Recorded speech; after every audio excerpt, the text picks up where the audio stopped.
Assalamualaikum warahmatullahi wabarakatuh. Selamat pagi. Bertemu kembali dengan saya pada mata kuliah Rekayasa Lingkungan. Kali ini kita akan belajar mengenai sistem penyaluran air limbah. Sebelum kita belajar mengenai sistem penyaluran air limbah, mari kita berdoa dulu sesuai keyakinan kita masing-masing. Berdoa mulai.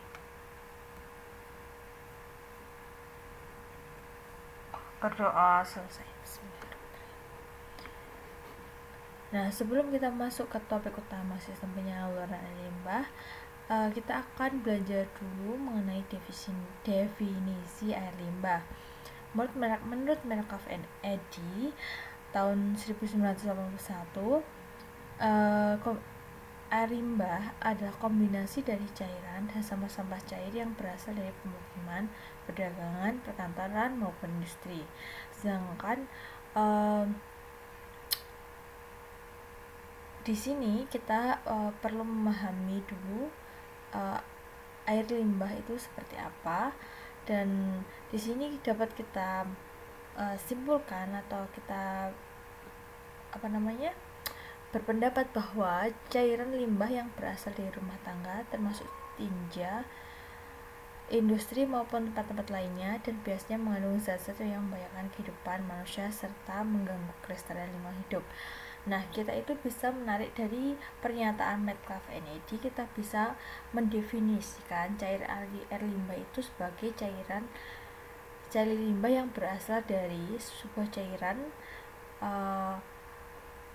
yang dimana di dalamnya itu ada polutan yang biasanya berasal dari rumah tangga, misalkan tinja, air buangan dari toilet, kemudian bisa juga berasal dari cairan buangan industri maupun tempat-tempat lainnya seperti fasilitas umum dan sebagainya yang mengandung zat-zat berbahaya bagi kehidupan manusia serta mengganggu kelestarian lingkungan hidup. Kemudian sumber air limbah itu ada dua, yaitu air limbah domestik dan air limbah industri. Air limbah domestik itu berasal dari misalkan rumah tangga. Kalau di rumah tangga itu berasal dari MCK dan dapur. Nah, grey water, jenis air limbah itu ada dua, itu black water dan grey water. Kalau black water itu adalah air limbah yang berasal dari kloset, seperti itu, black water. Sedangkan grey water itu air yang berasal dari air mandi dan air bekas cucian dari dapur dan sebagainya, itu digolongkan sebagai grey water. Nah, segala macam bentuk black water dan grey water yang berasal dari sekolah, rumah makan, dan fasilitas umum yang memiliki MCK itu digolongkan sebagai air limbah domestik. Kemudian kedua, air limbah industri. Nah, air limbah industri ini adalah air limbah yang dihasilkan dari proses produksi suatu industri. Misalkan di situ proses pembuat kerajinan aluminium, di mana di situ ada proses pencelupan aluminium dan sebagainya. Maka di situ air sisanya, air buangannya itu merupakan air limbah industri karena karakteristiknya itu berbeda dengan air limbah yang dihasilkan dari MCK maupun dapur. Atau misalkan dari industri tahu, misalkan dari proses pembuatan tahu itu menghasilkan air limbah cair. Nah, itu digolongkan sebagai air limbah industri karena air buangan yang berasal dari proses produksi sesuatu industri, seperti itu. Nah, karakter air limbah itu ada karakter fisik, ada kimia, ada mikrobiologi. Kalau karakter fisik itu salah satunya adalah TSS, bau, temperatur, dan warna. Sedangkan karakteristik kimia itu ada salinitas, pH, dissolved oxygen, biochemical oxygen demand atau chemical oxygen demand, dan lain-lain. Masih banyak untuk parameter kimia, bisa dilihat pada peraturan-peraturan yang berlaku Permenkes maupun peraturan-peraturan yang lain. Kemudian ada parameter mikrobiologi, itu biasanya adalah coliform dan tetracoliform.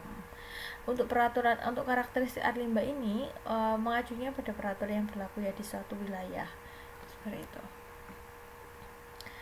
Kemudian sistem penyaluran air limbah itu ada sistem terpisah dan sistem tercampur.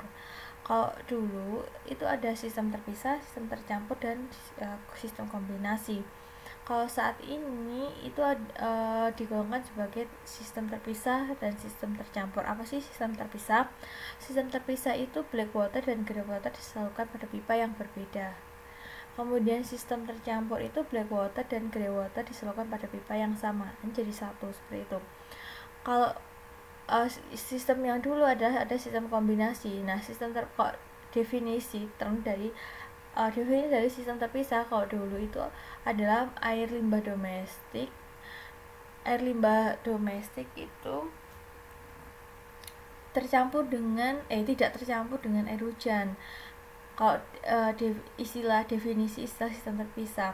Sedangkan definisi sistem tercampur itu kalau yang istilahnya paradigma yang lama itu adalah air hujan tercampur dengan sistem penyaluran air limbah, yang mana air hujan itu tercampur dengan air limbah. Dan kombinasi itu adalah situasi di mana sistemnya itu bisa tercampur maupun terpisah. Kalau tercampur hanya ketika di musim kemarau saja, yang mana key average-nya cukup rendah atau debit air limbahnya cukup rendah seperti itu. Nah, untuk paradigma saat ini itu istilahnya untuk penyaluran air limbah, khususnya air limbah domestik maupun air limbah industri, itu sistemnya terpisah dan tercampur seperti itu. Terpisah di sini dalam hal ini air limbah itu tidak boleh tercampur dengan air hujan, karena saat ini air hujan itu bisa dimanfaatkan sebagai air bersih. Jadi untuk misalkan ketika kita mendesain suatu sistem penyaluran air limbah, maka otomatis definisi atau paradigma yang lama tidak dipakai lagi, karena air hujan itu masih bisa dimanfaatkan sebagai air bersih. Sehingga di sini ada muncul istilah dari sistem terpisah itu ketika misalkan dilihat dari karakteristik air limbah, misalkan black water dan grey water itu tidak dijadikan jadi satu kalau sistem terpisah. Kalau sistem tercampur, maka black water dan grey water disalurkan pada pipa yang sama atau jadi satu seperti itu. Nah, masing-masing sistem ini mempunyai kelebihan dan kekurangan masing-masing. Apabila misalkan debitnya cukup besar, misalkan pelayanannya juga cukup luas, maka sistem terpisah ini lebih direkomendasikan, karena dimensi pipanya akan tidak terlalu besar, sehingga sistem terpisah ini lebih cocok jika misalkan cakupan wilayahnya itu sangat besar dan debit limbahnya cukup tinggi seperti itu. Kalau sistem tercampur ini lebih istilahnya lebih bisa diaplikasikan pada suatu wilayah yang cakupannya itu kecil dan debit air limbahnya tidak terlalu besar seperti itu. Nah, dalam merencanakan saluran air limbah, maka ada hal-hal yang perlu kita perhatikan. Pertama yaitu karakteristik air limbah, kemudian daerah pelayanan. Nah, di sini kondisi tata guna lahan, kondisi kontur, topografi, dan kondisi tanah. Kemudian debit air limbahnya seperti apa? Debit rata air limbah di sini dapat dicari, misalkan debit air limbah domestiknya berapa, debit air limbah non domestiknya berapa. Perlu diketahui jika misalkan debit atau air limbah non domestik itu beracun, maka tidak disarankan untuk digabungkan atau dicampur dengan sistem penyaluran air limbah domestik. Misalkan jika air limbah industri itu mengandung bahan-bahan yang misalkan mengandung logam berat atau toksik seperti itu, maka tidak boleh dicampur dengan air limbah domestik, maka sistem terpisah itu lebih lebih direkomendasikan untuk case-case seperti ini gitu. Jadi sistem terpisah maupun tercampur itu berdasarkan karakteristik air limbahnya untuk paradigma saat ini ya, seperti itu. Nah, ini untuk mencari debit rata-rata air limbah dari kebutuhan air bersih. Misalnya kebutuhan air bersihnya berapa, maka kemungkinan air limbahnya itu adalah 60% sampai 85% dari debit kebutuhan air bersih rata-rata. Nah, untuk jumlah average totalnya adalah ini. Jika ini menggunakan sistem tercampur ya. Tapi kalau misalkan limbah industrinya atau non domestiknya itu toksik atau mengandung logam berat, maka sistemnya terpisah, maka key average-nya adalah masing-masing dari debit limbah ini, debit limbah domestik dan masing-masing debit limbah domestik dan juga masing-masing limbah non domestik. Jika kondisi limbah non domestiknya beracun atau toksik, maka sistem harus terpisah. Misalkan ini perencanaan saluran air limbah lanjutan ya ini. Misalkan kita mengetahui debit air limbahnya, yang tadi kan debit air limbah average. Setelah kita dapatkan debit limbah average, maka kita juga perlu mencari key average infiltrasi. Yaitu apa sih key average infiltrasi? Adalah debit yang misalkan jadi kita itu ketika merencanakan, kita memperhitungkan kemungkinan-kemungkinan yang terjadi. Misalkan di sini ada kemungkinan pada saluran itu ada infiltrasi dari air tanah atau infiltrasi dari air hujan dan sebagainya yang melewati celah-celah pipa atau manhole. Maka di sini kita perlu memperhitungkan berapa sih debit key average infiltrasinya. Maka kita menggunakan kurva ini. Misalkan debit rata-rata infiltrasi itu dapat dicari dengan grafik ini. Misalkan ini ada service areanya berapa, jadi luas area pelayanan dari masing-masing pipa itu berapa, kemudian kita cari faktor infiltrasinya atau infiltrasi rate-nya, kemudian kita kalikan dengan key average dari air limbah kita kalikan dengan key average infiltrasi. Jadi key average infiltrasi itu nanti dicari di bawah ya. Key average bukan key average air limbah ya, dikalikan dengan key average infiltrasi.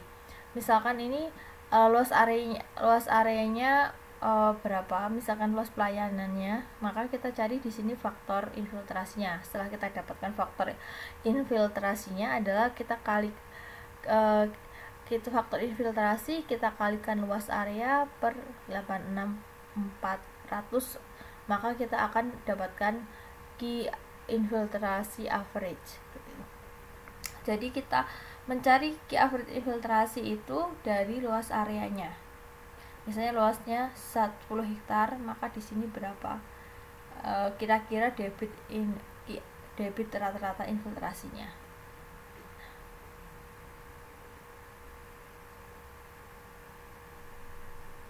Nah, kita kalikan luas areanya per 86400. Misalnya saya punya 10 hektar. Berapa sih ini ya?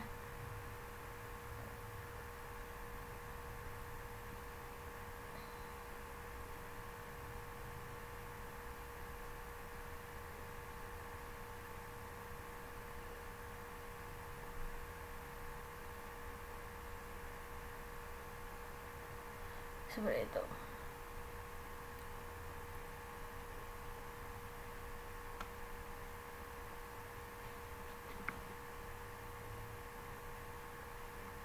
Nah, ini faktor infiltrasi ke luas area kali dibagi 86400. Kemudian kipiknya debit rata dapatkan kipik infiltrasi dengan persamaan berikut. Misalnya kipik infiltrasi sama dengan faktor peak infiltrasi kali key average infiltrasi. Berarti kita tahu key average-nya berapa. Kemudian kita kembali lagi ke sini, ke grafik ini. Nah, di sini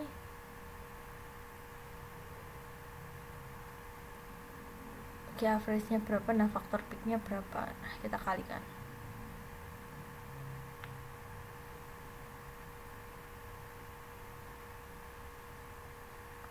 Nah kalau ini mencari faktor peak debit air limbahnya. Nah setelah kita mendapatkan key average infiltrasi, maka kita akan mendapatkan key average total. Key average total itu key average air limbah ditambah dengan key average infiltrasi, maka kita dapatkan key average total harian. Setelah itu kita konversi satuannya, misalkan kalau kita menginginkan dalam bentuk misalnya liter per detik, ya kita konversi liter per detik. Kalau misalkan kita konversi misalnya meter kubik per detik, maka kita konversi ke, jadi satuannya mengikuti ya.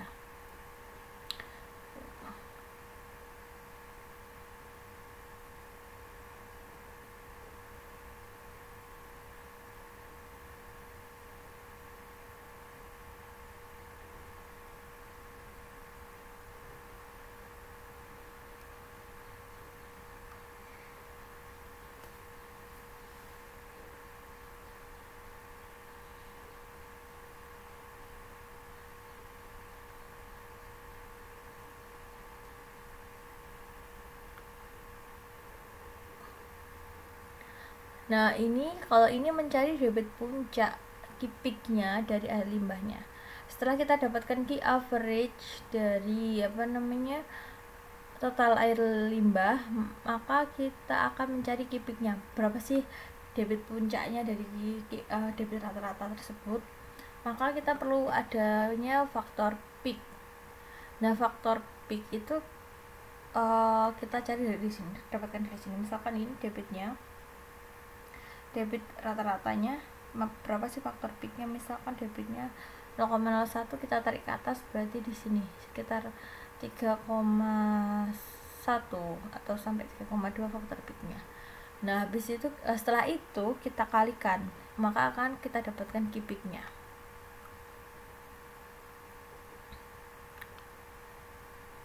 Nah kemudian selain key peak, maka kita juga perlu menentukan key min. Key min di sini didapatkan dari 1/5 kali jumlah penduduk yang dilayani per 1000 kali 1,2 kali key average. Seperti itu. Setelah kita dapatkan key min, key peak, kemudian kita mencari key full. Berapa sih fullnya itu?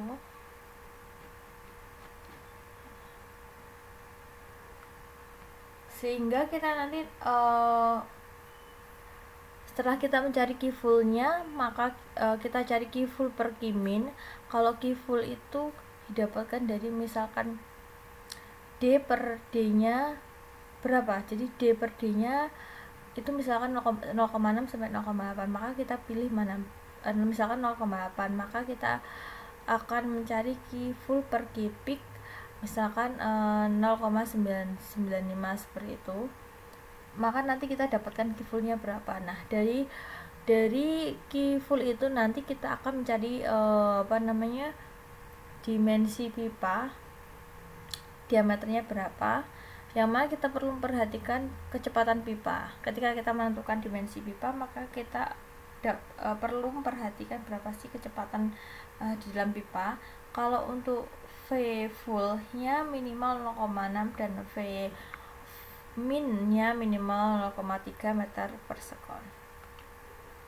Nah, ini dari air limbah. Dari ketika mencari debit air limbah, maka kita perlu tahu terkait kecepatan aliran. Nah, ini ada kecepatan minimum. Misalkan kecepatan ini didasarkan pada kemampuan pengelir untuk memberikan daya pembilasan sendiri saluran tersebut terhadap endapan. Kecepatan minimum yang biasa digunakan dalam perencanaan pengelolaan air limbah adalah 0,5 meter per sekon. Di samping itu terdapat kecepatan minimum menurut kebutuhannya. Misal, untuk mencegah terjadinya endapan organik, maka digunakan kecepatan minimum 0,3 meter per sekon. Jadi kriteria ini untuk mencegah terjadi endapan, maka ketika key min itu V-nya harus 0,3 meter per sekon. Kemudian untuk mencegah pengendapan partikel mineral seperti pasir, kerikil digunakan kecepatan minimum 0,75 meter per sekon. Untuk saluran limbah yang bertekanan di mana pembersihan sulit dilaksanakan, maka digunakan kecepatan minimum 1 meter per sekon.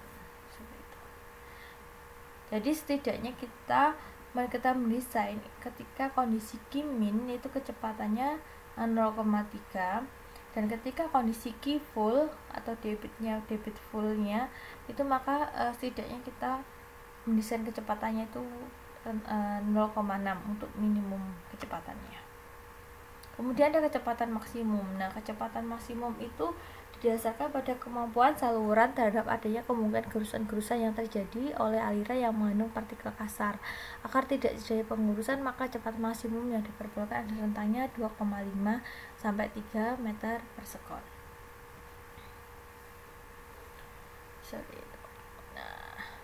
Nah, misalnya setelah kita tahu debit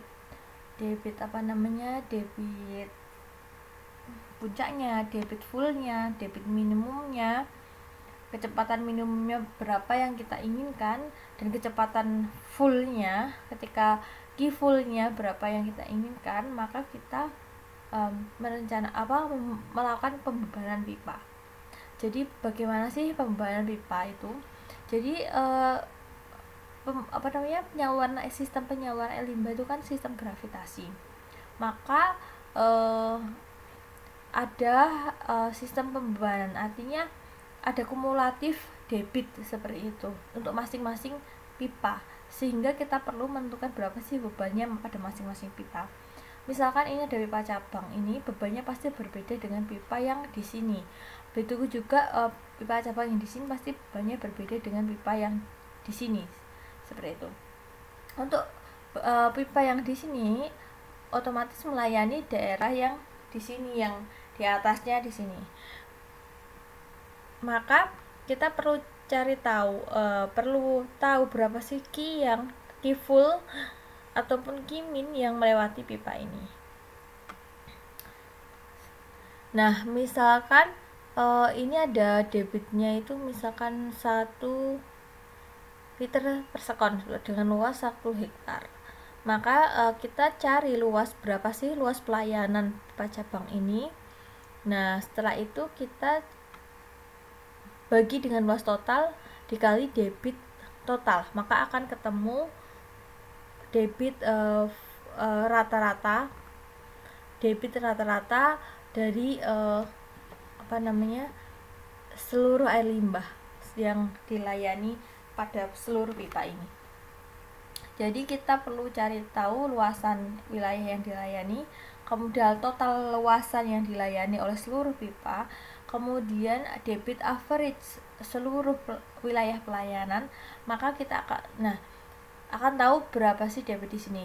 Jadi kita dengan menggunakan persentase luasan. Jadi misalnya luasan yang dilayani pipa cabang ini dibagi dengan total luas yang daerah pelayanan ini dikali debit rata-rata yang secara debit rata-rata total semua yang dilayani dari sistem penyaluran ini, maka akan diketahui berapa debit di pipa cabang ini, kemudian berapa debit begitu juga debit di pipa cabang ini. Kemudian untuk menentukan debit pembebanan di sini, maka itu kumulatif dari pipa yang pertama, kedua, pipa yang cabang yang pertama, cabang yang kedua, kemudian juga daerah-daerah pelayanan yang masuk ke pipa ini. Jadi daerah-daerah debit yang dilayani dari debit dari wilayah pelayanan di sekitar pipa ini, kemudian juga ditambah dengan debit yang pipa ini karena kan kumulatif menuju ke sini kan, logikanya pipa cabang yang di sini masuk ke sini, debit pipa cabang yang dari sini masuk ke sini, maka beban yang di sini adalah beban pelayanannya sendiri dari wilayah pelayanan sekitarnya, kemudian ditambah lagi beban dari pipa cabang sebelumnya. Begitu juga dengan pipa-pipa utama selanjutnya. Berlaku juga seperti itu di pipa-pipa di sini dan sebagainya. Kemudian perencanaan saluran air limbah selanjutnya adalah perhitungan dimensi pipa. Nah, perhitungan dimensi pipa kan kita perlu tahu minnya, rata-rata. Dari rata-rata kita nanti akan tahu berapa fullnya atau kita kenal dengan max seperti itu. Nah, kemudian kita cari tahu minnya berapa, kita perlu cari tahu pixnya berapa.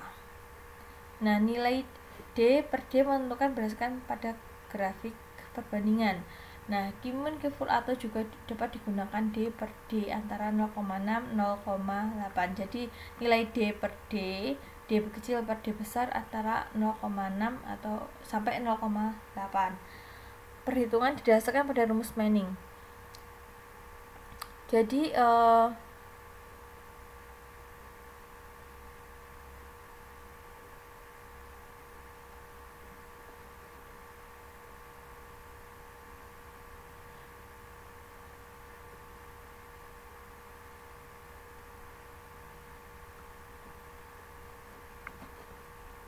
nah, ini bukan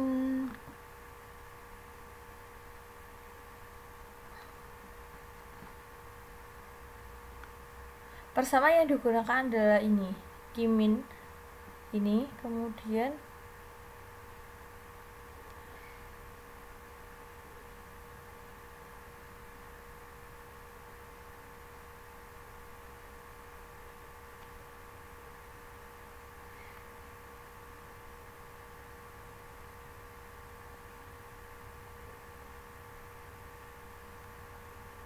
persamaan yang digunakan ini adalah persamaan Manning ya, rumus Manning. Kemudian ini persamaan slope medan S sama dengan delta H per L. Kemudian ini luas penampang. Ini adalah untuk pipa yang berbentuk berpenampang lingkaran. Kemudian ini untuk menentukan Q-nya, ini menentukan rumus. Ini juga berasal dari rumus Manning. Ini untuk mencari V-nya, kecepatannya berapa. Jadi kita mencari kecepatan full dan kecepatan min. Kita kan sudah punya perkiraan, misalkan kecepatan minimum ketika Q full, maka kita sebut V full itu sekitar 0,6, dan kecepatan ketika Q min atau kita sebut V min itu sekitar 0,3. Nah, ketika kita merencanakan menghitung diameternya, slope-nya dan sebagainya, kita cek apakah V full-nya itu setidaknya 0,6 dan apakah V min-nya itu setidaknya 0,3. Nah, kita cari dari rumusan ini dan dari rumusan-rumusan yang di sini seperti itu.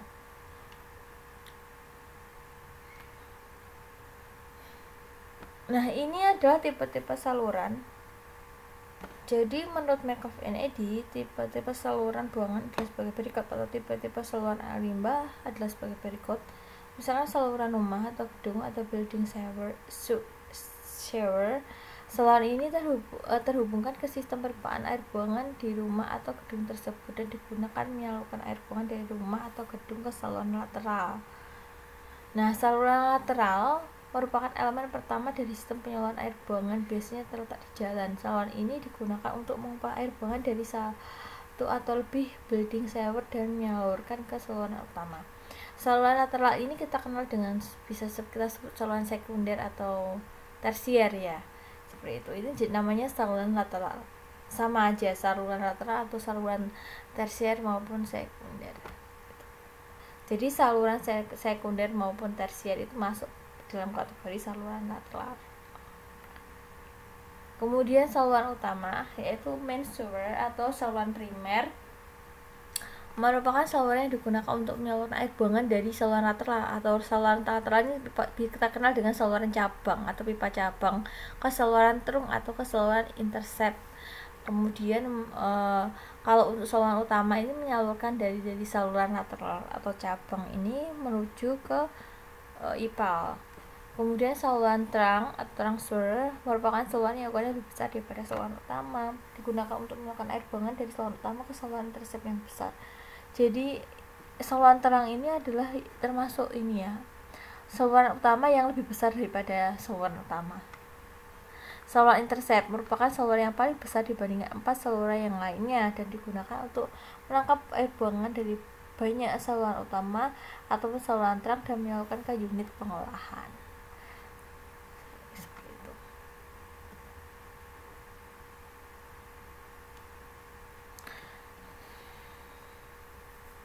Kemudian penentuan jenis pipa, kita lihat bagaimana sih menentukan jenis pipa itu. Maka perlu kita lihat karakteristik aliran yang akan menentukan koefisien gerakan, kemudian usia pipa dan lama penggunaan, kemudian ketahanan terhadap asam, basa, gerakan, gas, pelarut, dan kondukttivitas, kondisi di wilayah tersebut itu seperti apa, kemudian ketersediaan bahan dan kemudian kemudahan dalam pembuatan, situasi lapangan, pertimbangan segi ekonomis, pengangkutan dan pemasangan pipa, kemudian harga pipa, kemudian sifat saluran dan kekuatan terhadap beban dari luar, ukuran yang tersedia di pasaran. Nah, untuk situasi lapangan ini terdiri dari topografi, kontur, suhu tanah, kemiringan tanah, dan keadaan tanah. Dalam mendesain saluran sistem penyediaan air limbah itu kedalaman maksimalnya 7. Karena kalau di atas 7 maka konstruksi pemasangannya akan jauh lebih mahal dan membutuhkan teknologi yang advance. Jadi ketika kita menghitung dan mendesain berapa sih penanaman pipanya dan sebagainya, kita tidak boleh lebih dari 7 meter. Nah, kemudian jenis bahan saluran, misalnya ada asbestos, semen, beton, kemudian PVC, iron and steel, tanah liat, dan beberapa jenis dan beberapa jenis pipa lainnya. Oke. Jadi masing-masing jenis bahan saluran ini memiliki keunggulan dan kekurangan masing-masing ya. Misalkan asbestos semen ini mudah dibentuk, tahan terhadap asam, kemudian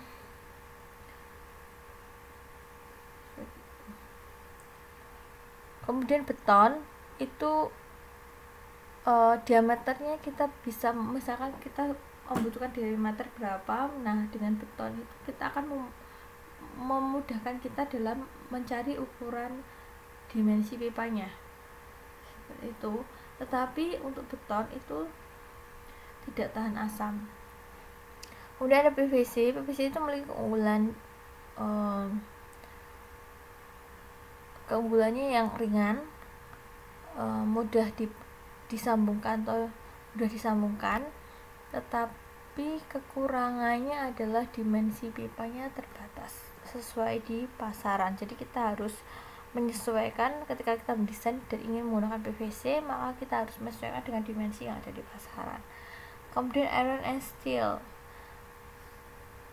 sama dia kuat, iron and steel itu kuat, mudah disambungkan satu sama yang lain, cuman hanya saja iron and steel ini tidak tahan korosi.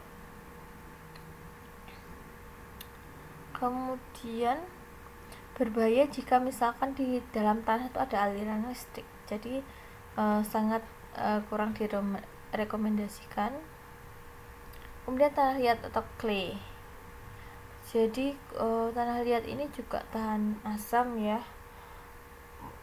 kita dimensinya mudah dibentuk tetapi kurang kuat seperti itu. Beton sangat kuat tetapi tidak tahan asam. Asbestos semen dia cukup kuat, mudah dibentuk juga, dimensinya mudah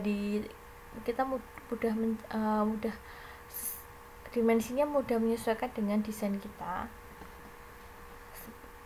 dan mudah disambungkan dan tahan asam, tetapi mungkin kekuatannya tidak sekuat beton dan sebagainya, tidak sekuat iron and steel. Kemudian PVC itu kekurangannya adalah diameternya kita harus menyesuaikan yang ada di pasaran.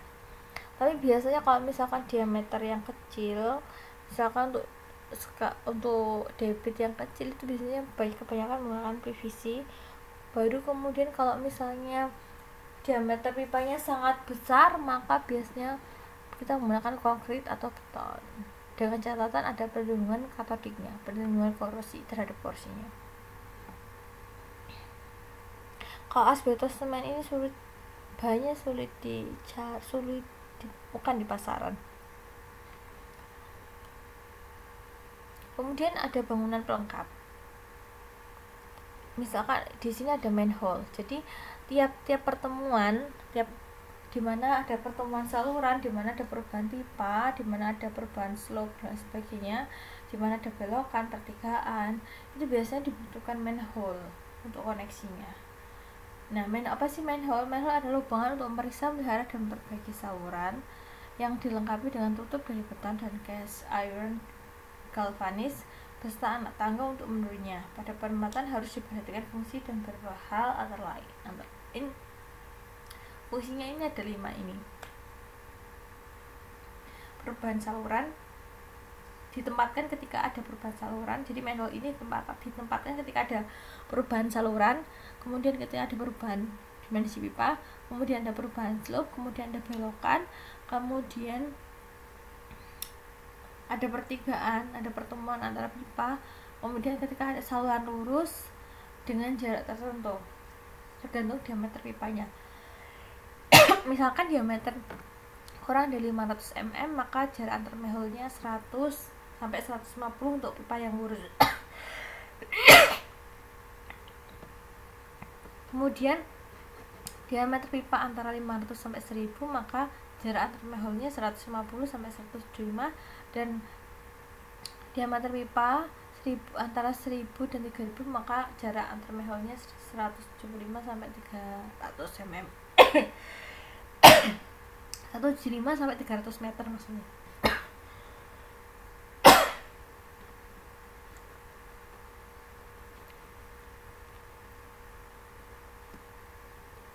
Kemudian bangunan pelengkap lain adalah terminal clean out. Bangunan yang diletakkan dipasang pada ujung awal saluran buangan. Tujuannya adalah untuk penggunaan bangunan terminal clean out adalah untuk menyisipkan alat penerangan dalam saluran air buangan saat pemeriksaan. Kemudian ada sifon. Sifon ini adalah bangunan perlintasan pada saat saluran melintasi sungai, lembah, dan rel kereta.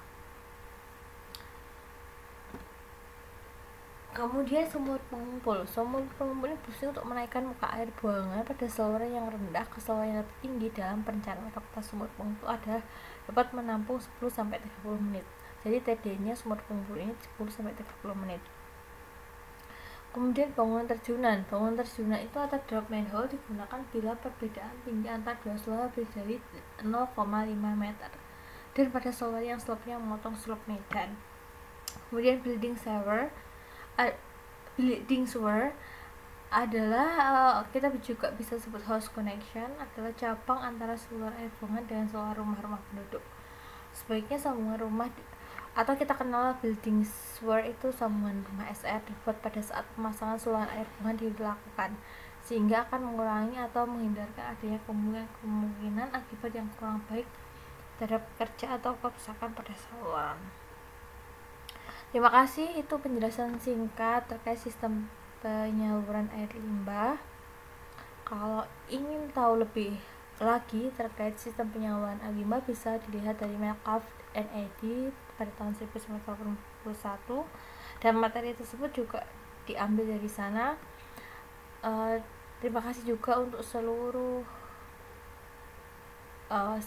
senior dan sivitas teknik lingkungan ITS dan Bu Iva yang telah memberikan kontribusi dalam penyusunan materi ini.